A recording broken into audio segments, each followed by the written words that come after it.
The elimination of ICE. How do you stand on that?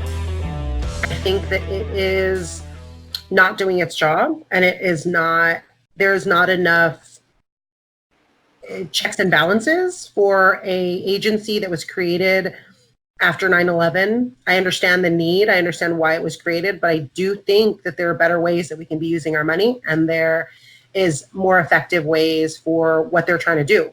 There's no oversight. There's no oversight with ICE right now. And the oversight that they're getting isn't enough, because there have been 6 children that have lost their lives in the last 2 years, as opposed to the last 10. And that is a direct result of how inefficient this agency is being.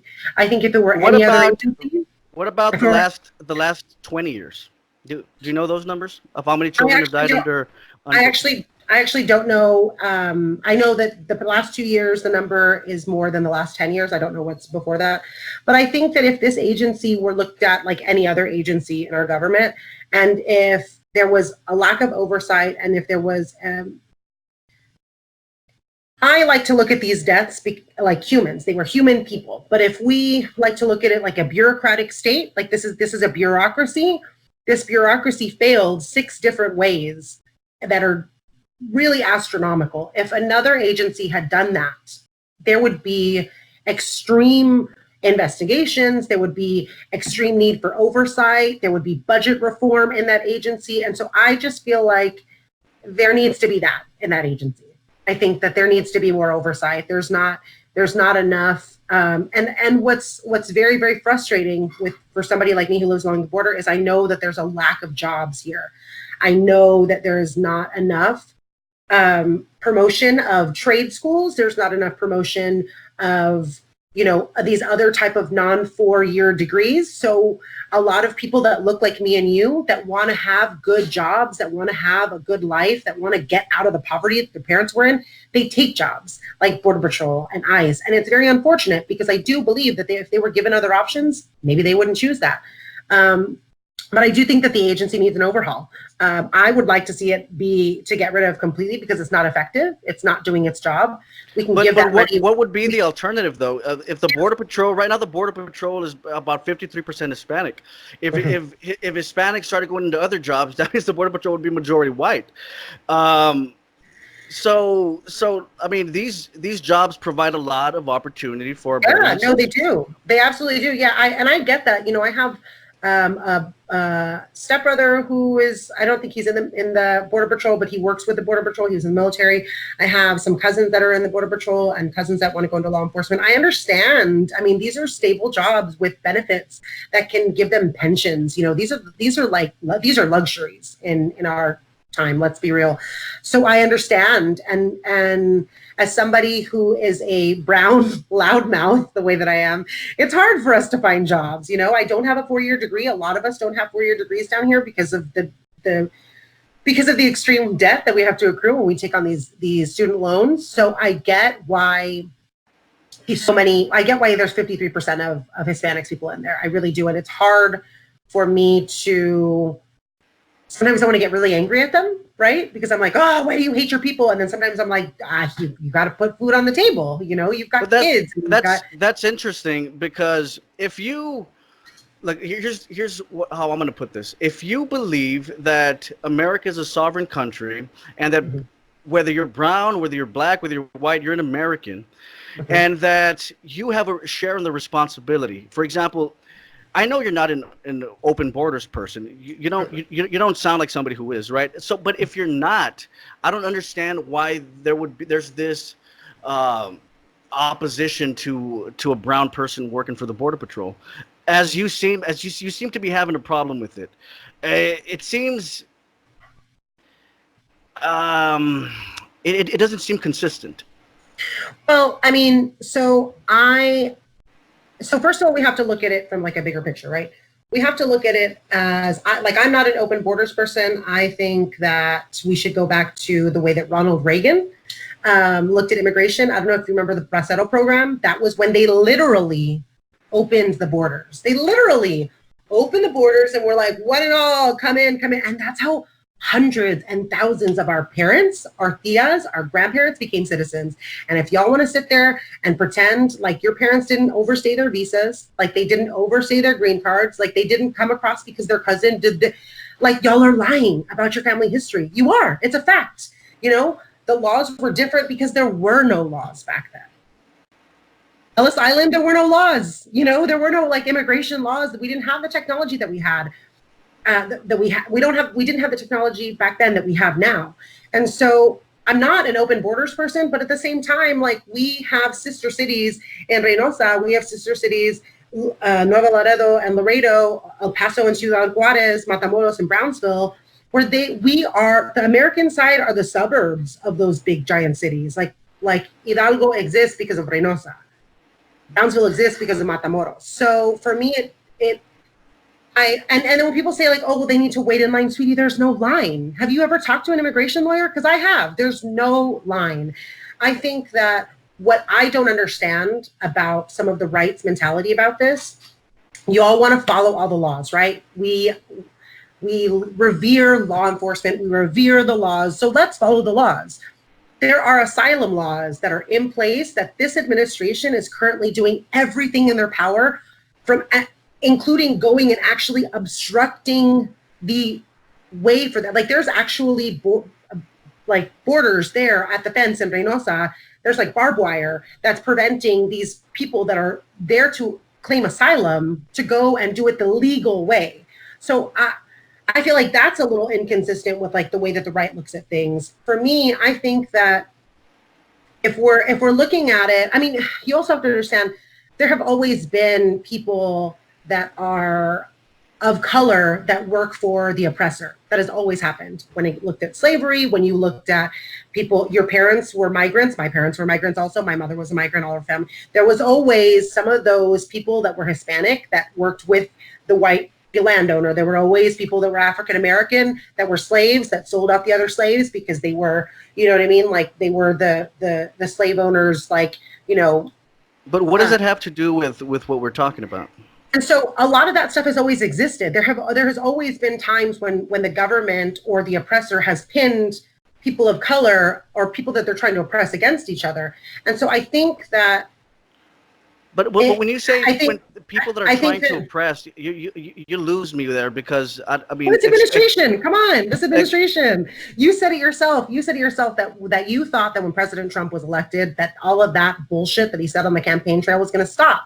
And I watched some of your videos last time, and you were asking if some of the words that he was talking about, invasion, calling us rapists, saying that we were drug dealers, if that had a direct impact on what was happening now. And I think that it absolutely does. I think it absolutely does. This administration has done things from the beginning, when they were on the campaign trail yelling, build the wall, to what they're doing now, to taking away money from military families. Okay, look, I'm glad you mentioned taking away that. Like, we went from Mexico paying, which let me tell you, that was like, any Hispanic person should have known Mexico was never going to pay for the wall. Like, come on. I understand why white people felt for that, but like Mexican people, I don't know why.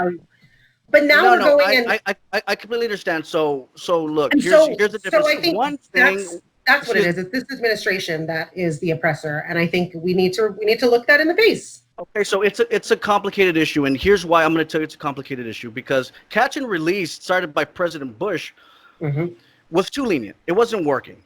And the reason why I say that was because 43% of people who were released into the country just weren't showing up to court. So I don't know why they weren't showing up to the courts? There's plenty of reasons why they weren't showing up to court, but they weren't. The bottom line. Do you want to know why? Do you want to know why, though? They weren't showing up to the court because they were getting entrapped.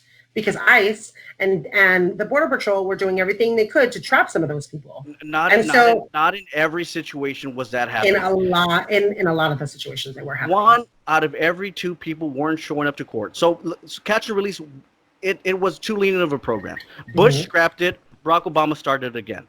Zero tolerance under Donald Trump was seen as too inhumane.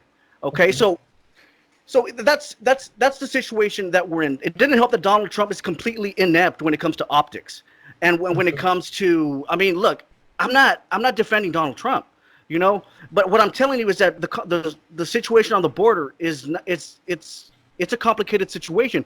Absolutely. But it doesn't help also when you have people like AOC crying at every turn about the inhumane conditions, and then turning around and voting against any kind of resources that would go to the border. Well, So I don't blame her for not voting for that. I mean, did you? I do. I think that if you would have looked in that bill contained border wall money, that if you were to go and talk to those landowners themselves, they would tell you they don't want that border wall. It But the contained border border patrol wall money. themselves were asking for the wall. Do you know The how? people on Do the you know how front many? lines were asking for the border wall. The landowners themselves. If you go down to Starr County, if you go down and I don't know how far San Benito gets to the border, but if you go down and talk to the landowners that are down there, I've been working with them for well over a year and a half now, and there's not a single landowner that wants this wall built. And let me tell you something else about this wall. I've had different conversations with landowners, so I'm not going to speak for landowners.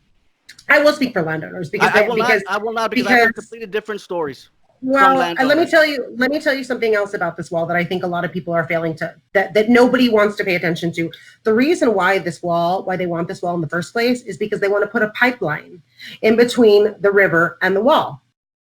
There is LNG down in your neck of the woods, and they want to run that pipeline. There's Homeland Security paperwork, and there is paperwork from I think the Department of Interior that now shows that there is plans to put a pipeline. This is not, the border wall has nothing to do with security. And you want to know why it has nothing to do with security? Because the Border Patrol themselves will tell you that in Hidalgo County, every single day, they pick up over 25 ladders on average. So for me, I think that there are more comprehensive ways for us to protect our border. I am all for pouring our money into the ports of entry. Our ports of entry down here need major upkeep. There are personnel in there that are dealing with out-of-date systems. They're dealing with stuff that they shouldn't be dealing with there at the ports of entry. That's where the majority of like drugs come in. That's where the majority of like human smuggling, guns, money, all that stuff comes in the ports of entry. I'm all for that. I don't see why there is a need to deforest our home, to ruin we're called the Rio Grande Valley, the Rio River. Like, we're called that for a reason. We're going to cut off our only source for something that is not effective. If we wanted to, I think that what also needs to be happening is that landowners, Border Patrol agents, forget the Congress, forget Democrats, forget the congressmen that are down here, and community members that are most affected by this are the ones that need to be making these decisions. The people that are the most hurt are the ones that need to be making these decisions. And those right now are landowners. I don't think that Border Patrol agents necessarily should be making the plans for this. I think that Border Patrol agents should be listening to what the community wants. I will tell you this. I will tell you that over in Laredo, on the way down from Laredo, there are some people along the border that are not against a border wall, because there is stuff that's happening in different parts of the border that they would like to see protection from. But when I was talking to them over there, they were like, it's not that we're pro border wall, that's just the only option that we're being given. Right. Okay. So here's the thing. I'm not this guy that says, build a wall. The wall just got 20 feet higher. Look, give me a break. Like everything every decision I make on policy, I try to get it from the people that know what they're talking about. I hear AOC, I hear Cory Booker talk about the border wall and about the border, like they know what the hell they're talking about, And then I hear the Border Patrol chief and Border Patrol agents say the complete opposite thing. Here's my thing. If the people on the front lines are asking for the wall, what possible argument? Yes, they are. I can show you many interviews where the police chief is saying the opposite of what you're saying. So here's the thing. Here's the thing. That's the thing. You're talking about police chief. So you said a second ago that you would want to listen to the people that are on the front lines of this. Now, while I agree with you to a certain extent on that, I think you're failing to see the people that are most affected by it. Now, the Border Patrol agents are not the ones that are most affected by this. The landowners are. And so there might be some landowners down in Brownsville, maybe 1, 2, 3, I don't know how many you've spoken to. I would be eager to see who they are that want a wall. But I can tell you, like the Schusters, the people over here in Mission, the Butterfly Center, there's people out in Laredo, all along Starr County. I can't name you how many different people there are along Starr County that the Texas Civil Rights Project, that ACLU are actively working with. and they are actively doing things to stop the surveyors from going on the land. They're actively you know doing things why, to stopping right? the bulldozers. They're going and they're doing that because they don't want to lose their land. There's people. They don't want to lose their land, but it has nothing to do whether a border wall would be effective. They just don't want to lose their land. What I'm talking about is whether a border wall would be effective or not. If the border patrol says, that's what I'm talking about. If the border patrol says it would, I mean, who am I to tell them they don't know what they're talking about? I think what needs to be happening with the Border Patrol is that there needs to be a separate agency that is putting an oversight in them, because I would be eager to know how many of those numbers are real numbers and how many of them are inflated. I don't trust the Border Patrol when it comes to things like how many numbers and trusting Border Patrol chiefs. Like, for me, when you say that doesn't have validity to me, because we all know that a lot of these people, they're not honest about this stuff. And so for me, I would want to hear, like, there was one individual, I can't tell you his name, but he's an elected official. Now you're just Donald Trump saying fake news. No, I can't tell you his name because he's an elected official out, like, in the West. He's not in the Valley and he's not in Laredo, but he's an elected official out there. And he works in Mexico, and he like is really active in his community down there. And I had a lively discussion with him, and he was telling me, like, they do need protection over there. He's like, I personally don't want a wall, but there are some of them that possibly do, but not because they want a wall, because they think it's going to be effective. They just want help with some of the different things that are happening there along the border. And so I was asking him, like, what are some solutions that would work for you? And he was naming some things that to me sounded really crazy. And he was saying that he's like, the thing is, we're a small place. Like, where I'm from is a really small place. So these things would work for me.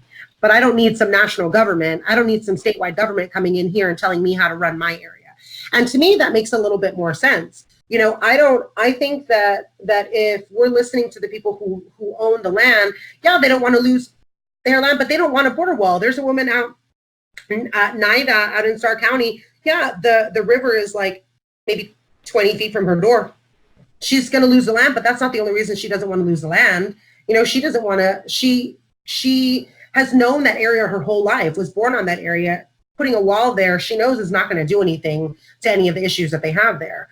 So I think if we can both at least agree that, like, the people that are hurting the most should be the ones making the decisions, I think that's going to be, but I don't think Border Patrol is hurting. You know what I mean? Like, it's hard for me to sit there. I didn't read the full article, but there was an article that said, like, oh, people really do hate Border Patrol. And I was like, y'all pick that job. Like, y'all pick the job. It's hard for me to sit here and feel sorry for an agency when they don't have any oversight. They're not doing their job. They're inflating numbers. Like, it's hard. If this were another organization, if this were a company, we wouldn't be fond of them. But because, America and society has a tendency to revere agents as if they are,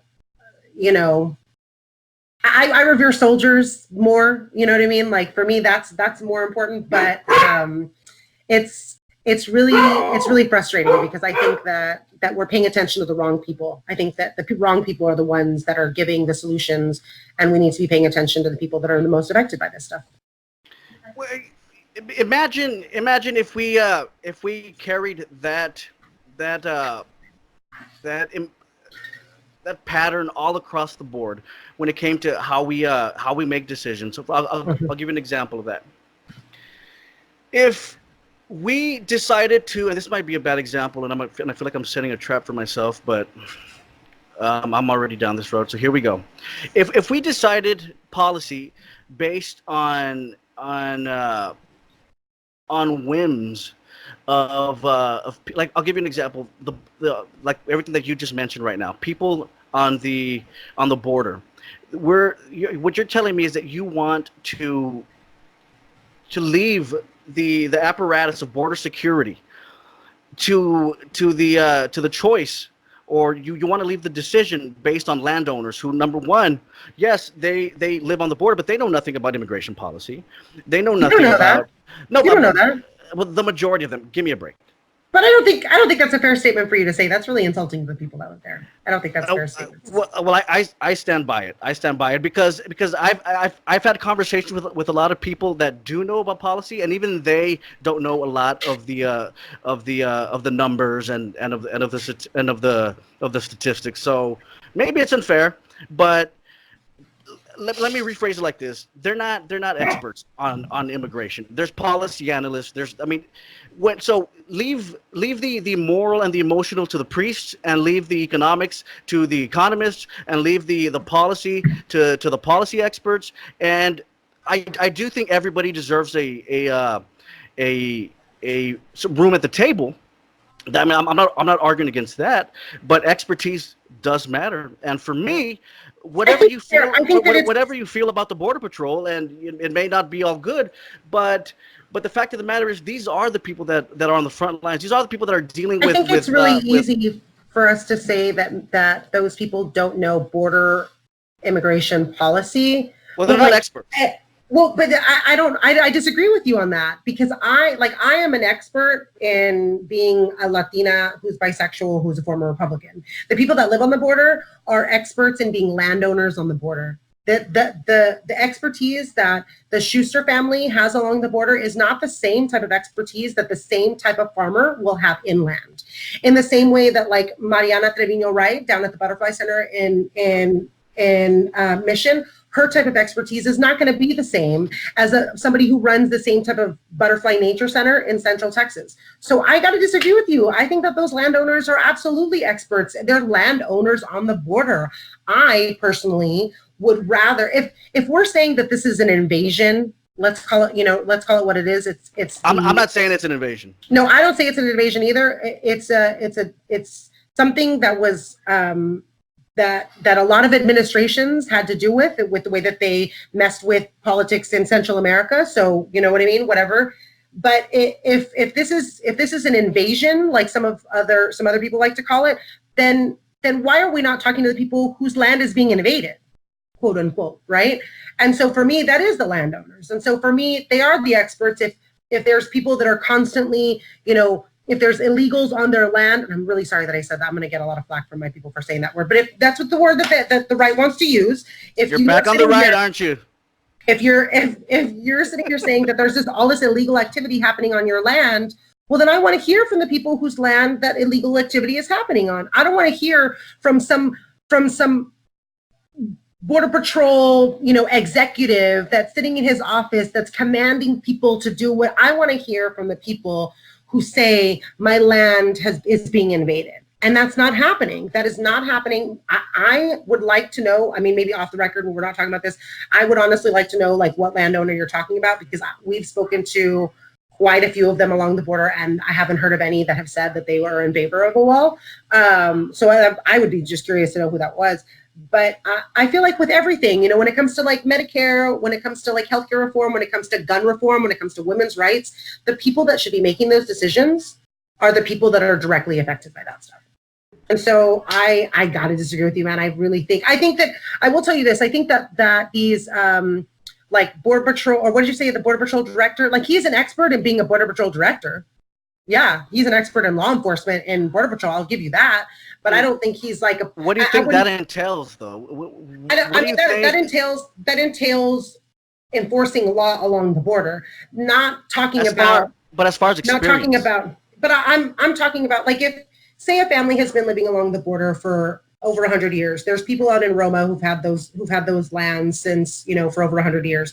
I want to hear from the people that have been dealing with that for over 100 years, not some Border Patrol agent who's from here, who has never lived along the border, never owned land along the border, never had to deal with somebody coming from another country, coming on their land, leaving. I don't want to hear from somebody who's never had that experience.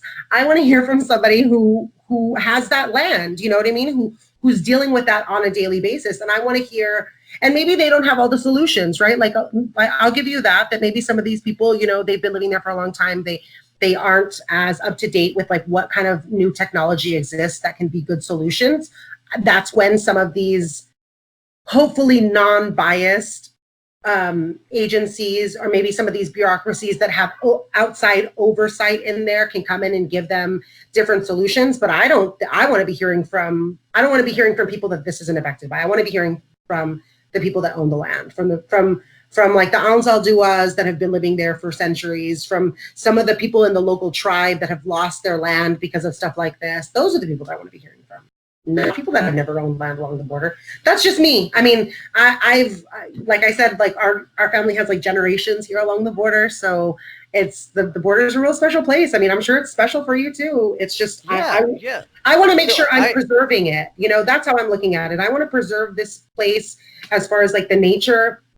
I know that like we're known as like there's all the palms in the valley, but palms aren't even native to the valley. The palms that are native to the valley are the short, like fat ones, like the way that all of us are kind of short and chunky.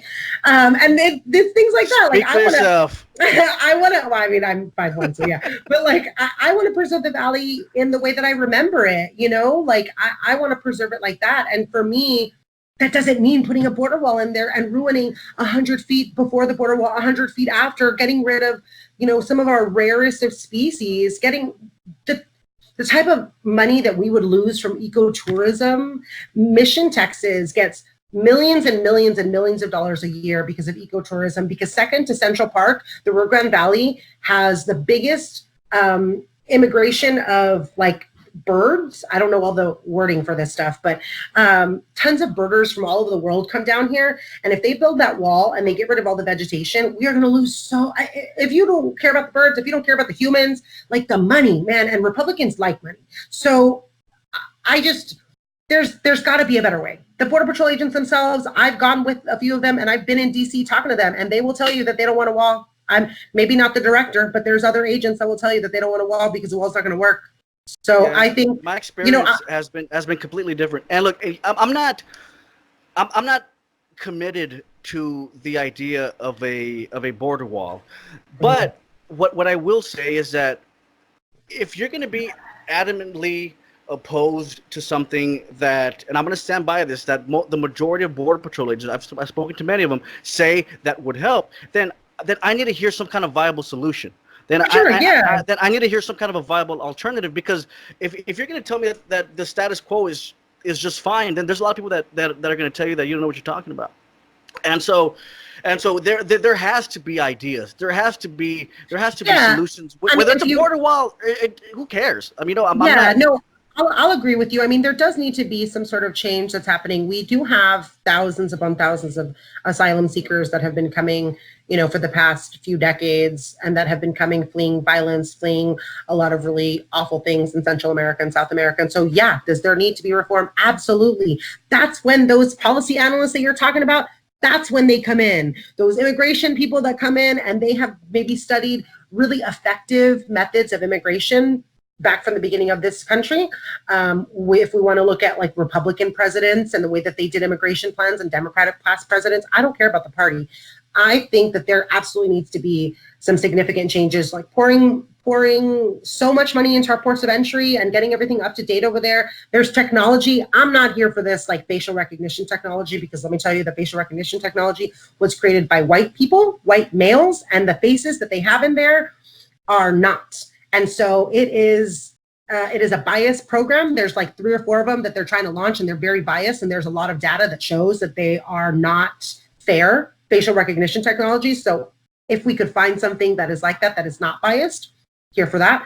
But like, why is it necessary for us to ruin all of our vegetation down here when we could be setting up asylum law, when we could be following the asylum laws, when we could be, instead of pouring millions and millions and millions of dollars into ICE and millions in an ineffective agency, we could be sending millions and millions of dollars into pouring into like judges and lawyers and immigration lawyers to get these people processed faster and to be able to make this. We have people, I was looking at something the other day that said that some people were going to be waiting in line, right? There's not a real line, but waiting in line for 20 years. And that's because they did things the right way. This is America. You know, there's got to be a better way than these people sitting. I'm 10 miles from the border, sitting 11 miles south of me, waiting. And it's very, very frustrating. I'm not a parent, but I have goddaughters, and I was a nanny for a long time. I was a preschool teacher, so I know what it's like to love children. I don't understand why these people that are asylum seekers, that I don't know if you're a parent, but all of us know that like my mom, my dad, your mom, your dad would do anything to keep you safe. And especially if you were little, right? Like, I know my mom would have thrown down, you know what I mean? Like, my mom would have gotten rowdy if it meant like trying to keep me safe, trying to keep me out of harm's way. My mother moved me from one city to another because she was afraid of gang violence. I don't think that gang violence existed there, but my mom, you know what I mean? Like, a lot of us are like, we get wrapped. So for me, I don't understand, if we know that these countries that they're fleeing are full of violence, are full of gangs, are full of like these drug lords, why, when they're being met at our borders, are they being met with hostile situations? Not only hostile from the Mexicans that are there, right? Because the Mexicans have also been waiting forever, but they're being met with, like, Mexican Americans, those of us on this side, they're being met with hostility there. They're being met with tons of hostility, like armed forces, now barbed wire. Like, it just doesn't. And then not only are they doing that, then they're coming in, they're separating families, and these children are getting, people are like, oh, well, you know, they shouldn't be coming over here sick. You mean to tell me every single person in Ellis Island was healthy? No, there's facts. There's so many records that show that people that came through Ellis Island, lots of them were sick. Lots of them were fleeing prosecution. The difference there is that those people were European.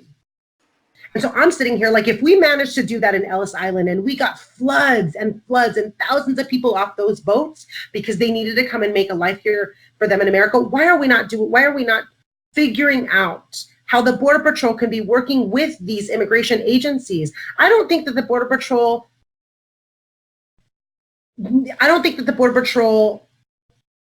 has the capacity to be, no. Let me figure out how I'm going to phrase this. I think the Border Patrol has the capacity to work with other agencies and be a really great bureaucracy. I think that the Border Patrol, and if they paired up and if they did this right, they could really make a major difference in the way that America and immigration is looked at, rather than it just being law enforcement and it just being, I mean, like, it's almost like they've made it into a war zone when my home is not a war zone. I love that the Border Patrol and the law enforcement is a home for when a lot of these soldiers come back from fighting. I think that we need to be doing more for our veterans, but it concerns me when some of these veterans haven't had the type of proper treatment that they need, and then they're being put in Border Patrol situations and they're being told by their superiors that have never fought in war that they're going into a war zone, and they're putting these people, these Border Patrol agents that were traumatized from previous stints in Iraq or different stints in other places, and they're looking at the border as a war zone, and they're looking at these immigrants that are asylum seekers, that are people like me and you, that just they just happen to be born on the wrong side of the line, and they're looking at them like the way that they look at people in Iraq and Afghanistan. And I have a big problem. That's what I'm talking about with oversight. The young woman that was killed over just south of Laredo, the Border Patrol agent that shot her 6 times. A little girl. I'm sitting here like this. I don't know what this man was, but to me, that seemed like he was thinking like he was in a war zone. And for me, I have a lot of issues with that. And I have a lot of issues with it because it is a brown person against a brown person, you know? So here's how it gets. Okay, so you seem to have identified a responsibility upon this country to solve an infinite number of the world's suffering, right? So how do you go about, 2 questions here. How do you go about living in a country with limited resources and living in a world with unlimited suffering? I mean, at what point, where's the fine line between approaching the situation emotionally, morally, and approaching it practically, economically? I think, no, I'll agree with you there. I think that one of the biggest things America needs to do is to quit getting into other people's business. You know, a lot of people think like, because I'm much more progressive now and because I, vote Democrat and I work with the Justice Democrats and I do all this Democratic stuff, that I'm pro-Obama. Obama was our deporter in chief. You know, a lot of the stuff that happened down in Central America and South America happened under the Obama administration and the Bush administration. But and where was this energy when he was running for president? Where was this anger when he was running for president? Honestly, he's still one of the most popular presidents that has ever been. Well, yeah. I mean, I think he's popular because he's the only African-American one. I think he deserves that popularity. I'm not going to take that away from him. But I do think that what happened back then was a lot of people weren't like awake. at the wheel. You know, I think a lot of us were just like, oh, well, not for, I can't speak for like myself. I wasn't in that mentality, right? But I think a lot of Democrats that maybe voted for him were like, he's the first Black president. He's a Democrat. He looks like he's doing well. So like, let's forget about that other stuff. I am the type of person who likes to hold all of our electeds accountable for all the different things. I don't care what color of skin they are. I don't care what party they fall under. So I can't speak for them. I can't speak for the people that were involved during Obama's. I do know that there are quite a few of them that were pretty loud about it then. I just know that there weren't as many of them.